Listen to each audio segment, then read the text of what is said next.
Hello, welcome to Postcolonial Space. I'm Masood Raja, and today I will continue my conversation about Edward Said Orientalism. And in today's lecture, we'll finish the second part of his discussion in part 3 of his introduction, which is on methodology.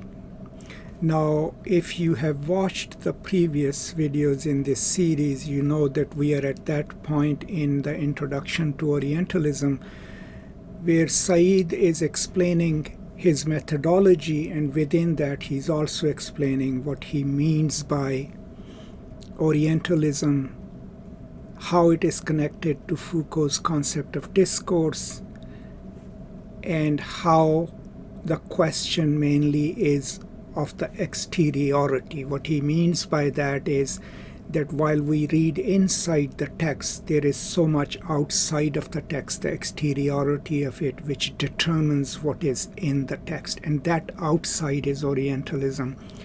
That outside is the discourse. So in this part of the introduction, he's building up on that. And by the end of this video today, we would have covered his explanation of methodology, and then we will move on to the third part of this part 3 of introduction, where he talks about his personal preferences. So remember, this discussion started with his explanation of the difference between the scientific discourse and humanistic discourse, right, and why that distinction is maintained. Then he goes into the question of method, which we are discussing right now, and then he'll give us his personal take on the project itself, and that would conclude the introduction. After I'm done with this reading and discussion, then I'll probably do a brief video concluding our discussion of the introduction. Now please bear in mind that the method that we are following is I go and read parts of the actual text and then come back and in conversation with you try to unpack it, and that is exactly what we will do. Now, if you're new to this, I highly recommend that you should watch all the other videos, and the link will come up there. Just click on it and watch them, and then you'll be caught up and you'll be right where we are today. So here, I'm going to go and read some more and then come back and talk about it. The reason for insisting upon exteriority is that I believe it needs to be made clear about cultural discourse and exchange within a culture, that what is commonly circulated by it is not truth but representations. It hardly needs to be demonstrated against that language itself is a highly organized and encoded system which employs many devices to express, indicate, exchange messages and information, represent, and so forth. In any instance of at least written language, there is no such thing as a delivered presence, but a represence or a representation. The value, efficacy, strength, apparent veracity of a written statement about the Orient therefore relies very little and cannot instrumentally depend on the Orient as such. On the contrary, the written statement is a presence to the reader by virtue of its having excluded, displaced, made supererogatory any such real thing as the Orient. Thus all of Orientalism stands forth and away from the Orient. That Orientalism makes sense at all depends more on the West than on the Orient, and this sense is directly indebted to various Western techniques of representation that make the Orient visible, clear, there in discourse about it. And these representations rely upon institutions, traditions, conventions, agreed upon codes of understanding for their effects, not upon a distant and amorphous Orient.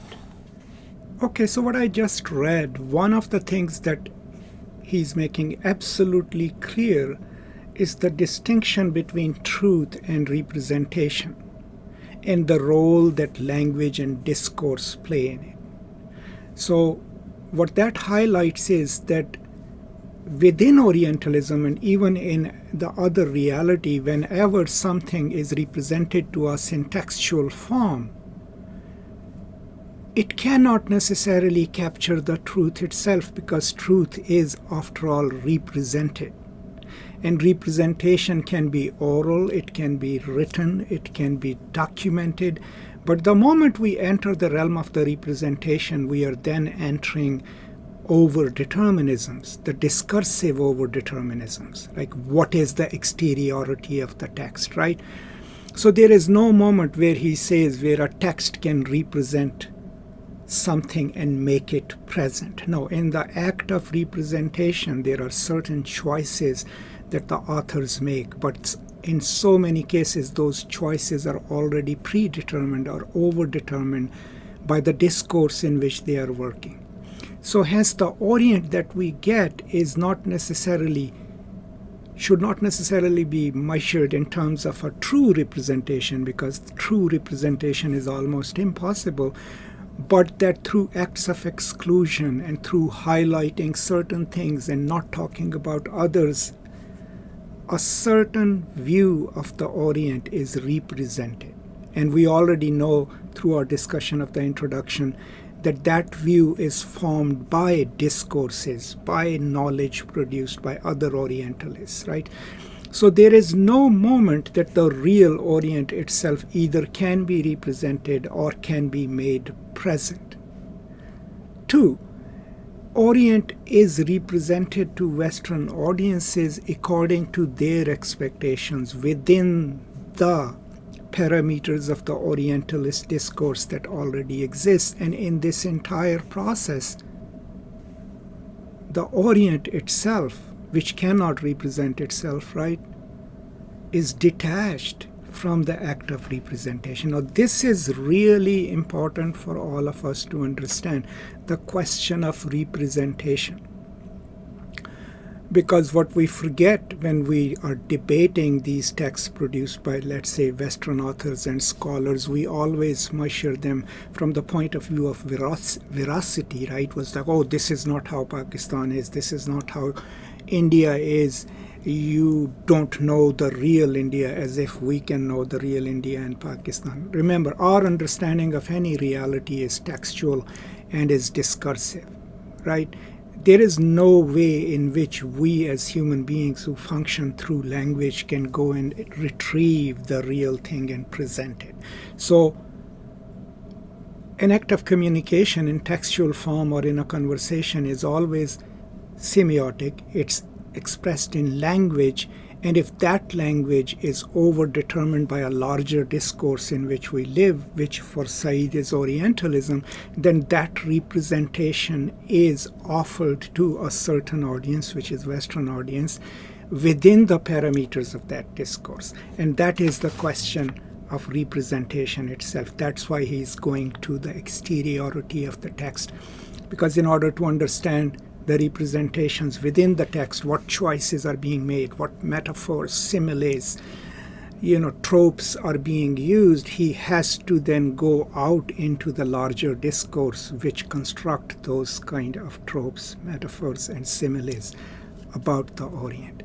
And that is an important factor in understanding Said, in understanding Orientalism, but also in doing good work in postcolonial theory, right?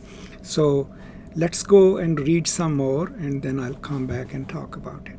Representations of the Orient before the last third of the 18th century and those after it, that is, those belonging to what I call modern Orientalism, is that the range of representation expanded enormously in the later period. It is true that after William Jones and Anquetil Dupont, and after Napoleon's Egyptian expedition, Europe came to know the Orient more scientifically, to live in it with greater authority and discipline than ever before. But what mattered to Europe was the expanded scope and the much greater refinement given its techniques for receiving the Orient. When around the turn of the 18th century the Orient definitively revealed the age of its languages, thus outdating Hebrew's divine pedigree, it was a group of Europeans who made the discovery, passed it on to other scholars, and preserved the discovery in the new science of Indo-European philology. A new powerful science for viewing the linguistic Orient was born, and with it, as Foucault has shown in The Order of Things, a whole web of related scientific interests. Similarly, William Beckford, Byron, Goethe, and Hugo restructured the Orient by their art and made its colors, lights, and people visible through their images, rhythms, and motifs. At most, the real Orient provoked a writer to his vision. It very rarely guided it. Okay, so in this excerpt that I just read, we are still on the topic of representation, but he's drawing a distinction between the 18th century Orientalism and then what comes after Napoleonic invasion of Egypt. And the distinction is that since Napoleon goes there, as Said would later say in one of his interviews and in the book as well, with thousands of scientists and anthropologists and geographers and cartographers, he has the power, they have the power to record Egypt, right? That's why Said considers Napoleonic invasion of Egypt as this originary moment which launches a new kind of Orientalism. And that new kind of Orientalism is scientific, perpetuates knowledge, produces it, disseminates that. And then people who come after that work within that knowledge power nexus. And there is a reference to Foucault's Order of Things, right? Order of Things is how disciplines come to be, and that part of the disciplinary study is the development of a discourse. How do you develop a discourse? You have experts in it, you have scientific knowledge or a claim to scientificity, you have journals, materials that perpetuate that knowledge, and that is how a field of study emerges. So post-Napoleonic invasion then, Orientalism has this scientific shift, but there is a body of knowledge that is now available, right? And then because of that body of knowledge and the discursive weight of that knowledge, people who are producing it take that and in their artistic works then create the kind of Orient that they want to represent, right? It's informed by that research, that knowledge, but also informed by their imagination. And in the process, the real Orient, right? The reality of the real Orient is not the one that is guiding these writers. It's their desire or their vision or their imagining of the Orient, right? And we already know that that desire, that imagining, that view of the Orient doesn't stem from within the poets and authors. That is socially constructed and that is discursively produced through the knowledges produced about the Orient in different fields of study. So that's my take on this particular section of the introduction. We are still on the question of representation. Let's read a little more and see what else Said has to say. Orientalism responded more to the culture that produced it than to its putative object, which was also produced by the West. Thus, the history of Orientalism has both an internal consistency and a highly articulated set of relationships to the dominant culture surrounding it. My analysis consequently tries to show the field's shape and internal organization, its pioneers, patriarchal authorities, canonical texts, doxological ideas, exemplary figures, its followers, elaborators, and new authorities. I try also to explain how Orientalism borrowed and was frequently informed by strong ideas, doctrines, and trends ruling the culture. Thus there was and is a linguistic Orient, a Freudian Orient, a Spenglerian Orient, a Darwinian Orient, a racist Orient, and so on.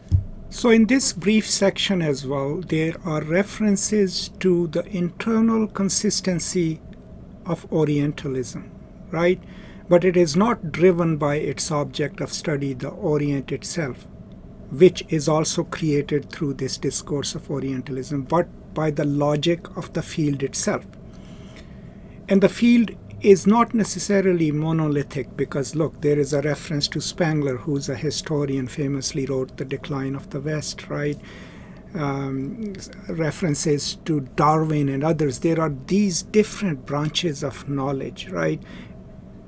Trying to represent Orient scientifically, historically, and in other ways. But what brings it together is the general discourse of Orientalism, right? These disparate fields, by and large, saying similar things about the Orient, right?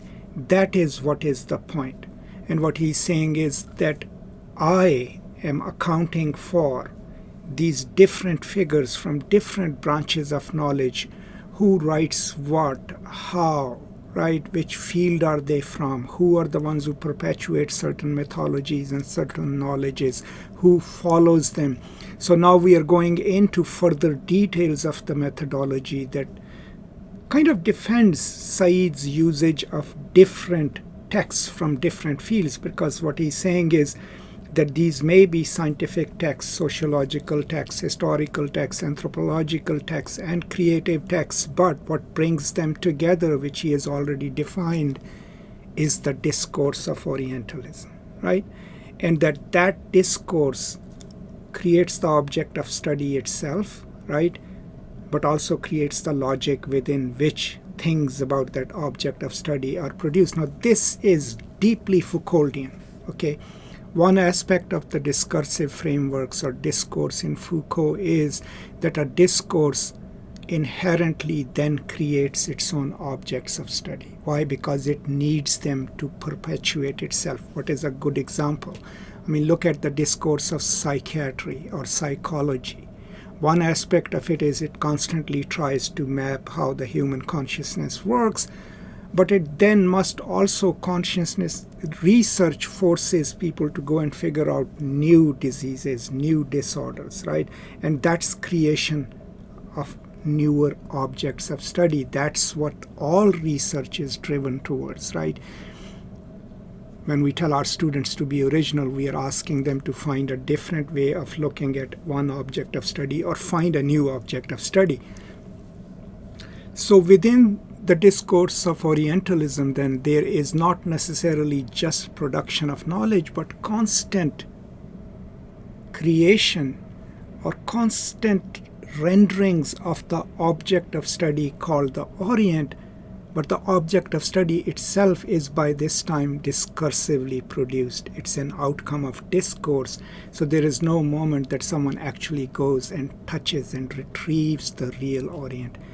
That's the point. We are still then working with representation, right? In which individuals are accounted for. Now, Said, I don't know if I've covered that point yet or not. He makes a clear distinction between his usage of Foucault, what he's saying, and what he suggests is that while he is relying on the theory of discourse, what he also, where he differs from Foucault, is the point that individual writers and researchers also leave their imprint, which impacts the discourse. And that's the distinction that he draws between his approach to discourse and Foucault's approach to discourse. So let's read a little more and let's talk about it. Never has there been such a thing as a pure or unconditional Orient. Similarly, never has there been a non-material form of Orientalism, much less something so innocent as an idea of the Orient.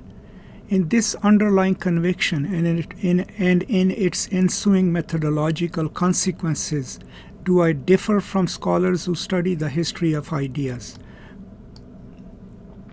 For the emphasis and the executive form, above all, the material effectiveness of statements made by Orientalist discourse are possible in ways that any hermetic history of ideas tends completely to scant.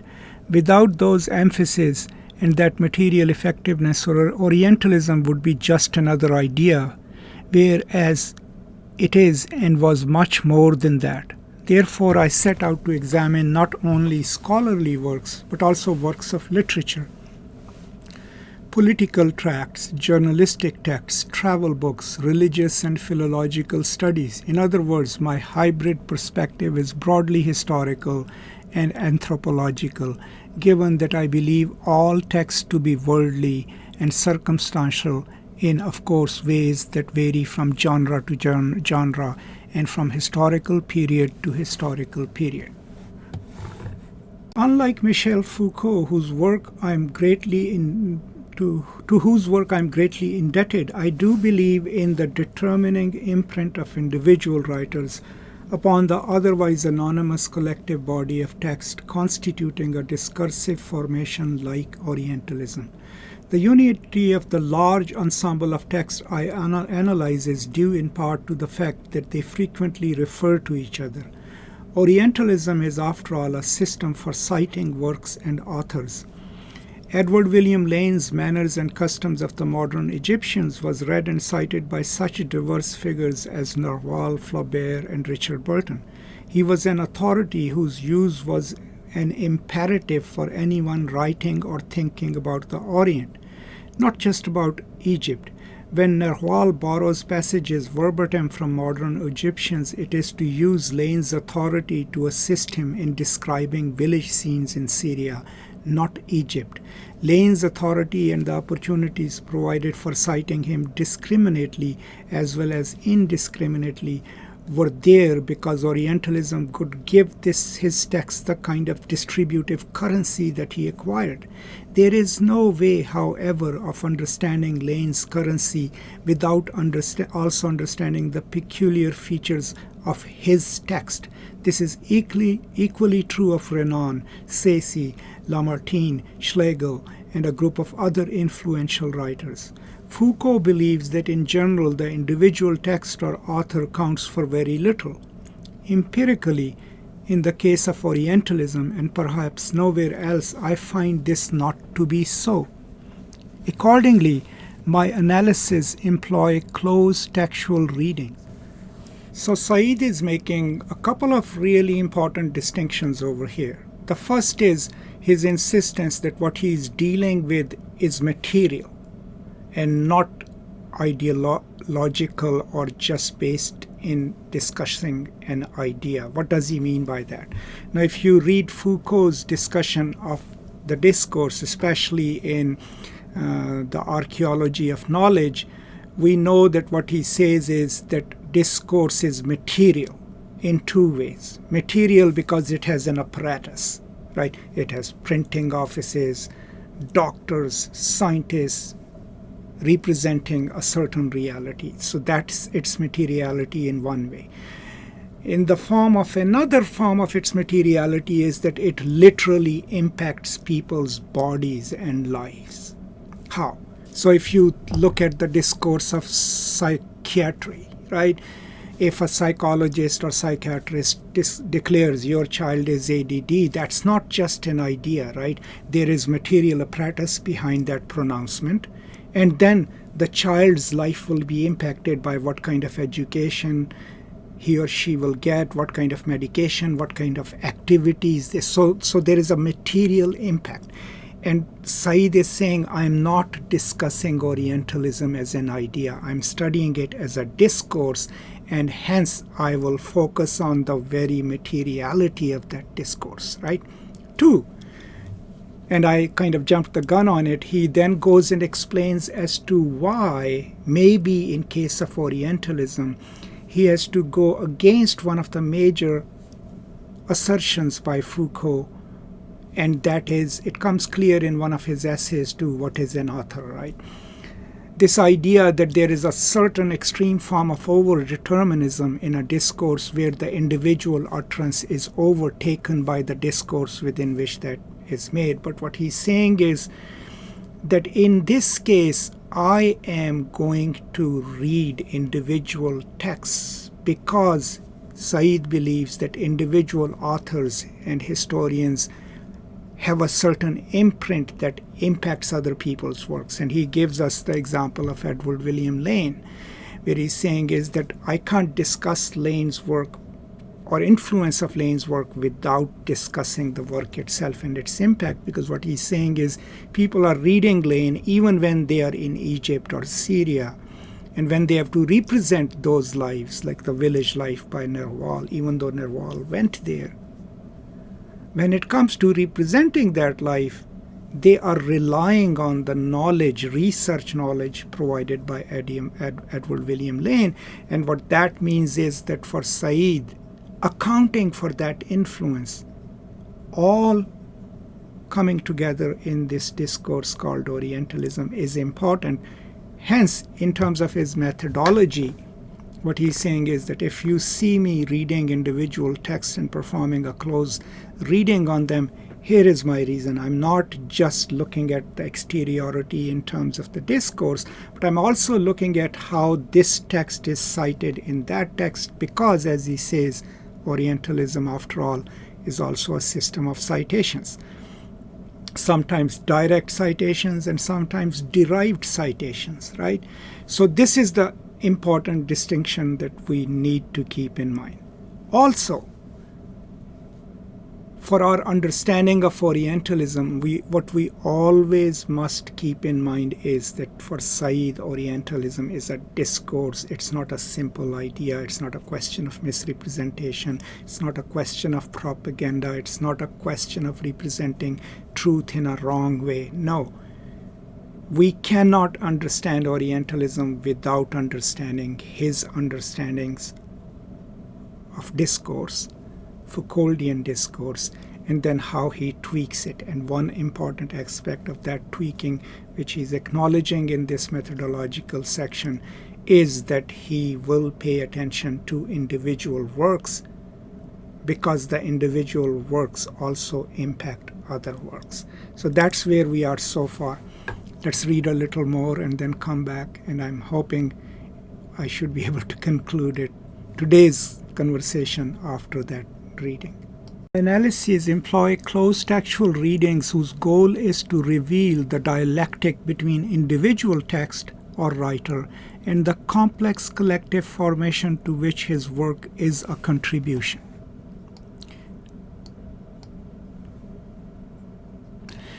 Yet, even though it includes an ample selection of writers, this book is still far from a complete history or general account of Orientalism. Of this failing, I'm very conscious. The fabric of as thick a discourse as Orientalism has survived and functioned in Western society because of its richness. All I have done is to describe parts of that fabric at certain moments, and merely to suggest the existence of a larger whole, detailed, interesting, dotted with fascinating figures, texts, and events. I have consoled myself with believing that this book is one installment of several, and hope there are scholars and critics who might want to write others. There is still a general essay to be written on imperialism and culture. Other studies would go more deeply into the connection between Orientalism and pedagogy, or into Italian, Dutch, German, and Swiss Orientalism, or into the dynamic between scholarship and imaginative writing, or into the relationship between administrative ideas and intellectual discipline. Perhaps the most important task of all would be to undertake studies in contemporary alternatives to Orientalism, to ask how one can study other cultures and peoples from a libertarian or a non-repressive and non-manipulative perspective. But then one would have to rethink the whole complex problem of knowledge and power. These are all tasks left embarrassingly incomplete in this study. Last, perhaps self-flattering observation on method that I want to make here is that I've written this study with several audiences in mind. For students of literature and criticism, Orientalism offers a marvelous instance of the interrelations between society, history, and textuality. Moreover, the cultural role played by the Orient in the West connects Orientalism with ideology, politics, and the logic of power, matters of relevance, I think, to the literary community. For contemporary students of the Orient, from university scholars to policymakers, I've written with two ends in mind. One, to present their intellectual genealogy to them in a way that has not been done. Two, to criticize with the hope of stirring discussion the often unquestioned assumptions on which their work for the most part depends. For the general reader, this study deals with matters that always compel attention. all of them connected not only with Western conceptions and treatments of the other, but also with the singularly important role played by Western culture in what Foucault called the world of nations.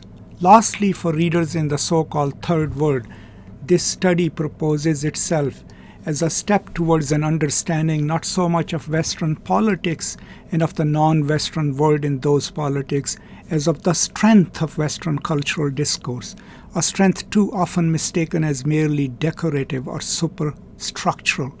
My hope is to illustrate the formidable structure of cultural domination, and specifically for formerly colonized people, the dangers and temptations of employing this structure upon themselves or upon others.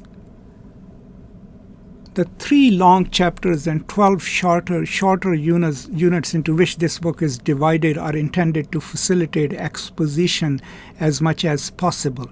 Chapter 1, the scope of Orientalism, draws a large circle around all the dimensions of the subject, both in terms of historical time and experiences and in terms of philosophical and political themes. Chapter 2, Orientalist structures and restructures, attempts to trace the development of modern Orientalism by a broadly chronological description and also by the description of a set of devices common to the work of important poets, artists, and scholars. Chapter 3, Orientalism, now begins where its predecessor left off at around 1870. This is the period of great colonial expansion into the Orient, and it culminates in World War II. The very last section of the Chapter 3 characterizes the shift from British and French to American hegemony. I attempt there finally to sketch the present intellectual and social realities of Orientalism in the United States. So here we are at the conclusion of Said's explanation of his methodology. And in this part that I just read, he is precisely telling us that, look, this is not an exhaustive work, right? Which a lot of people make the mistake of reading Orientalism is. What he's saying is, I've picked up a few moments, a few figures, and a few texts to argue that something such as Orientalism existed and still exists. There is a hope there that someone else would also then start writing about culture and imperialism. Of course, he himself does that, right? But what he's trying to attempt here is to suggest that this work may be the first of its kind, but it's not claiming to be the last of its kind, and it hopes to encourage other scholars to take on this mantle and then write about it. And that's exactly what happened. After all, the book launched the field of postcolonial studies, which is much derided these days, but I think it's still a wonderful field of study. It changed anthropological studies, it changed political science and different fields, right? Then he goes on to explain his varied audiences. First of all, of course, he's a scholar of literature, so he's telling us, the scholars of literature, here is what is useful to you in this book. Then he goes to the policymakers and says, I'm giving you the genealogy of what you believe in. Right? So why do you think a certain way about the Middle East? Why do you think a certain way about the Muslim world? Let me give you the discursive framework which brought you to this point, and maybe now you can think about it differently. Right? Then he goes and talks about the people in the formerly colonized nations, where he's saying none of this is accidental. This is not just text. This is strong policy, right, driven by this discourse, and do not internalize it and apply it on your own cultures, because then you will be perpetuating the same mythologies. So that's where the room for postcolonial studies is created. And then to the general readers. These are the varied audiences he suggests that the book caters to. And then towards the end of this part, he gives us a breakdown of the 3 chapters of the book. What is he dealing with? How is he dealing with? And please keep in mind the instructive last paragraphs, which are about the rise of American imperialism. post-Second World War, the American hegemony that actually now has even been more accentuated than 1977, because in 1977 there was Soviet Union as a counterweight to United States, and that no longer exists. Overall then, in this methodological sections, what we get is Said's explanation of Orientalism itself, his explanation of his reliance on Foucault's theory of discourse, and then where he differs from discourse. And then what we get is how his study is part literary studies, part historiography, part anthropology, right? And how it addresses itself to varied audiences. So by the end of this section, there should be no doubt left in our mind about Said's methodology. Why is he focusing on individual texts? Why did he exclude the Germans, right, German ideologists? Why is he using the theory of discourse? And why he is not offering this as an exhaustive, all-ending work, but as a beginning, right? There was a moment in one of the previous readings where I forgot to expound another point where he talks about that all texts are worldly, right? So that concept, I have a video on it too, but that concept comes from the World, the Text, the Critic, where he talks about that any text that we read is contingent upon the time in which we are reading it. It exists in the world, we read it in the world, and there is no way we can read a text as a detached text, a text detached from the politics and over determining factors of the discourse in which it exists. So this is all I have on the methodological part of Said's introduction. I'm pretty sure I missed a lot. So as always, if you have any questions, concerns, suggestions, put them in the comment section and I will try to address them. Then for a future plan, of course, I'll come back and conclude the introduction by reading the last part of the introduction and sharing my thoughts about it with you. As always, I'm deeply grateful for your time and for you paying attention to whatever I'm trying to accomplish here, and for your support. And if you have not subscribed to the channel, please do so that you get timely notifications of what's coming up next. And as always, stay safe and peace and love.